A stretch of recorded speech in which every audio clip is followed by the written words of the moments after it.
But what about the fossil record? Are there really missing links, and what does that all mean anyway? It's funny because a lot of times when I ask people, what's your best evidence for evolution? They'll say, well, fossils. And I'll say, but what fossils, and why do you think they support evolution? And you know, most people can't answer that simple question. Isn't that interesting? The fossil record doesn't really confirm evolution at all. It actually confirms biblical creation and a worldwide flood. God created certain kinds of organisms, and He gave them the ability to some extent, to adapt to their environment. They can't adapt in an unlimited sense, but they can diversify a bit. That's built into different organisms. We call that variation within a kind. Sure, you can get lots of different breeds of dogs from just two. That's not a problem.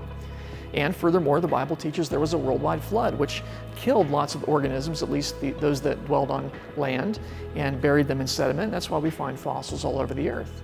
Now, when we examine these fossils, do we find evidence of one kind changing into another? And the answer is certainly not. What we find are lots of examples of variation within a kind.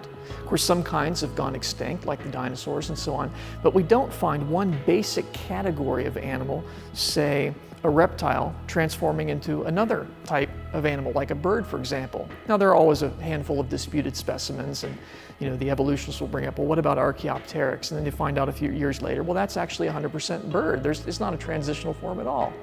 The only place you'll find transitional forms between major kinds is in the textbooks that students use in their schools. But you won't find it in the actual real world. It exists only in the minds of the evolutionists.